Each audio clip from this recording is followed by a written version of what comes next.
I don't know if you saw this clip that's making the rounds from the Pivot podcast, but Aaron Glenn tells a story how he got into coaching. Like, he had a bunch of restaurants when he finished playing, and he had, like, in the Houston area, I think is where they were all headquartered. And he would watch games, and he would go crazy about bad calls. And his wife finally said to him, "Why don't you go coach? It's clear that's what you want to do." And right.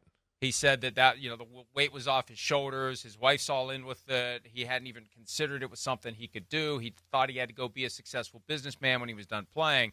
And boom, that's when he went into it. And he threw himself in at the ground floor, scouting, traveling around from school to school, doing all the little things that you got to do, quality control, work your way up, learn it from the inside out. Don't expect any special treatment because you were a very successful player, and just work and learn it. And here he is. And it's worked out. You know, there's a bunch of guys that decide they want to get into coaching. There aren't a bunch of them that become head coaches because there's only 32 of those jobs, and he made it. Yes, he did. He's got the passion. He's got the smarts. He's been around some good coaches through his career. That's a cool story. I did not hear about that. I did not. But nonetheless, yeah, we know. I mean, it's a sport where the family's got to be all in. And if they're not all in, it makes it hard on the guy that's, trying to work and do all that stuff. And the fact that he started from the ground floor, I knew that aspect. And, hey, that's you kind of look at it, most of your successful coaches in football started that way. It makes, of course, the whole organization respect you. All the little people that might be in some cubicle upstairs on the fourth floor or whatever, to know that, hey, the head coach was once up here in these type of positions, right? That goes over. That's part of, like, good culture there and any football team.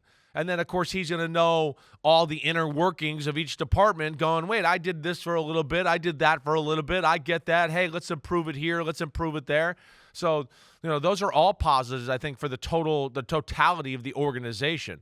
And then, like I said, I mean, he's impressed us what he's done on the field with the Detroit Lions. And, I mean, this might make Lions fans angry a little bit, but, the talent he's about to coach on the Jets on the defensive side of the ball is better than he's ever had with the Detroit Lions.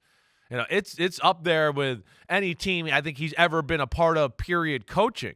We know. I mean, there are some special players on this Jets defense, and that's what you're excited to see. Is here's a guy who we saw made chicken, what out of chicken, what here the last half of the season with the Detroit Lions. You're allowed to say salad. I know. You're I don't know why. Salad. Yeah, but either way, they made that, and he's got a lot more to play with here. And we saw how impressive he was, creative he was, right? Forcing the issue with turnovers, creative defenses, all of that. And I think that's where he's got to be pumped about this whole thing too.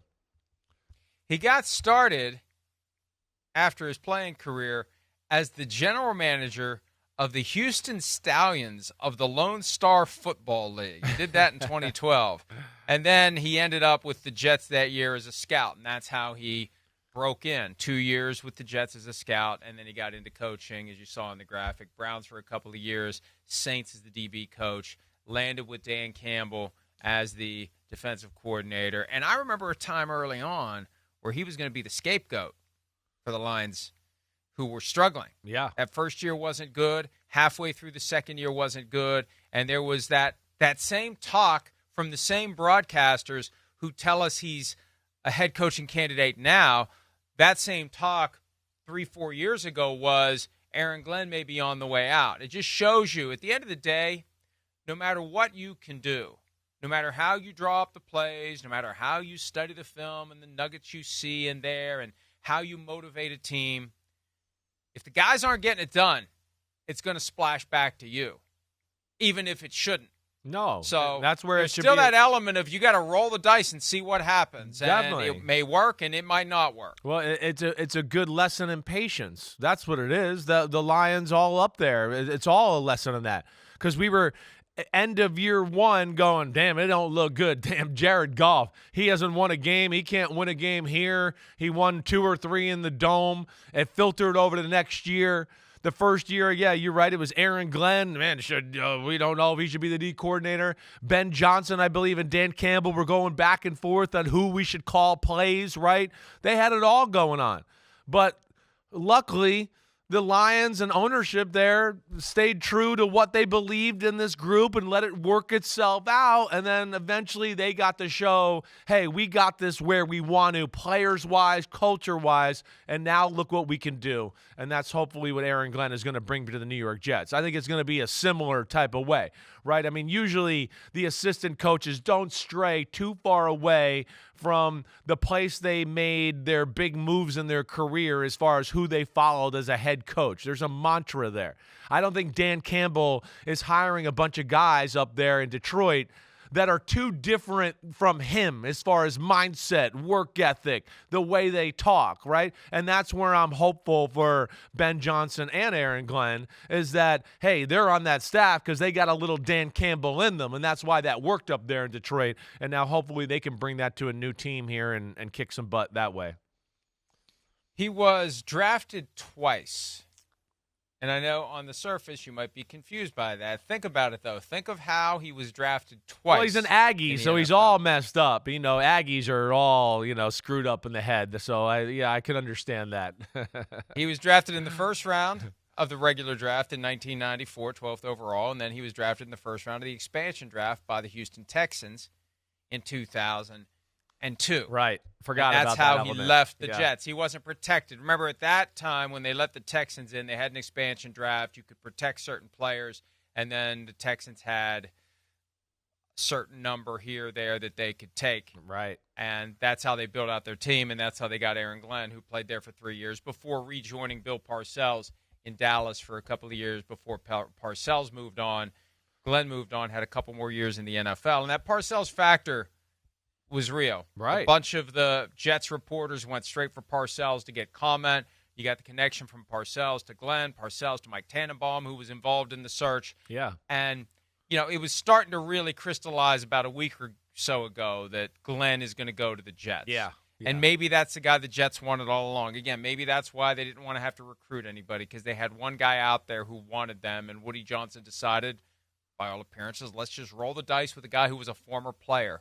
And let's see if we get a different result that way, because the results have not been good since Al Groh went 9-7 in his 1 year as the team's head coach. Yeah, well, we got Rex, right, who went to the AFC Championship game. So it's just, but not over 500. Oh, You're right. Went to the AFC Championship game twice, but still not over 500. Nope, 100%. How can we forget the Rex Ryan years? And how can Rex Ryan forget them? He thought he was getting the job. I wonder how Rex felt. I wonder if he just knew deep down he was just blowing smoke to try to talk it into existence, and he really didn't have a chance to get the job. I mean, I don't know. It did feel like there for a minute that there might have been something to it, and that maybe some people in the Jets organization were thinking about Rex a little bit. It did feel like that, but yeah, like over the last 2 weeks, I would say it seemed like it fizzled out completely, and you didn't hear those type of things anymore. But, yeah, I mean, you said it, too. The Parcells component, I think that makes it even more appealing for Aaron Glenn, right? Dan Campbell's connected to Bill Parcells as well and all of that. So, yeah, there is something to be said about these people and how they coach and the attitude. And Sean Payton, there's connections there as well, who's connected to Bill Parcells. So there's some lineage and some history as far as these guys, Aaron Glenn, what he's been around, who he's learned from, and who coached him and who he coached with, that I think are all positives at the end of the day for what he could be possibly here with the Jets. Hi, it's Mike Florio. Thanks for watching PFT on YouTube. Hit subscribe for the latest news and analysis from Pro Football Talk.